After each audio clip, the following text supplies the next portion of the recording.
Hi, my teacher friends. This is Miss Wong. I have been an English language teacher for 11 years.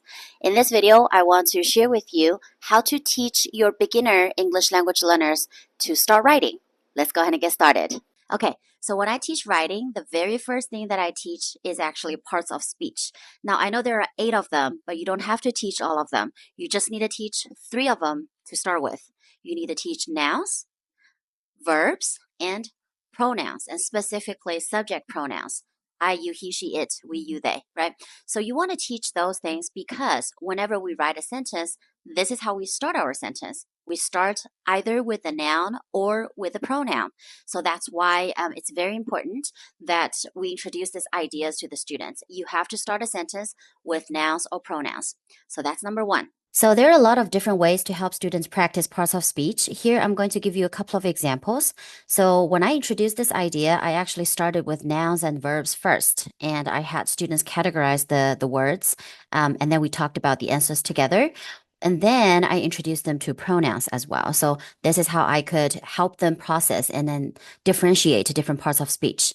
After that, I also have students, like once they're more comfortable, I also have students to give me examples of nouns, verbs, and pronouns. Another way you can have students practice is just to give them a text and then have them to find 5 nouns, 5 verbs, 5 pronouns in this text. This will also work if you later talk about adjectives, adverbs. This is also something you can do. Just simply give students a text and have them find answers. And of course, make sure like here, I don't have 5 pronouns here, but just make sure when you give students the text actually has the number of pronouns that you're asking for. Now, the second thing that I help my students do is I want them to understand the structure of a simple sentence. There are different ways to approach this. When I teach that, I usually just do subject, verb, additional information. Now, we've already talked about parts of speech. So I tell my students, your subject has to be either a noun or a pronoun. So this is how we start the sentence. And verb is the same. And then after that, we have additional information. Everything else, I just call it additional information. Notice we're talking about simple sentence right now. So with that knowledge, I give them 2 more important ideas to remember.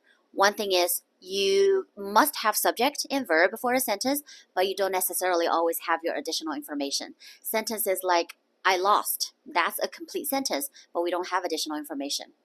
Another thing that I help them understand is that sometimes we start a sentence with additional information. For example, you can say, in the morning, I go to school. This is a complete simple sentence, but it does not start with the subject. It starts with additional information. So for this part, I have students to write down subject, verb, additional information on their paper, and then I give them a couple of sentences. Now, usually sentences that I have already exposed my students to, typically text that we've read together. So I gave them sentences, and I usually simplify the sentence a little bit. Students have time to write down these sentences in subject, verb, additional information, and then we looked at that together. So this is the reading. This is the first step. Have students read and identify subject, verb, additional information. Later on, I also have students to use this chart to write their own sentences. And this is the beginning of students writing. Once I introduce this, there are so many more things I can do once they understand how to write simple sentences. And whenever we learn new vocabulary words, we can always use this to help them create sentences as well. So I hope this video is helpful. I'll see you in the next one. Bye.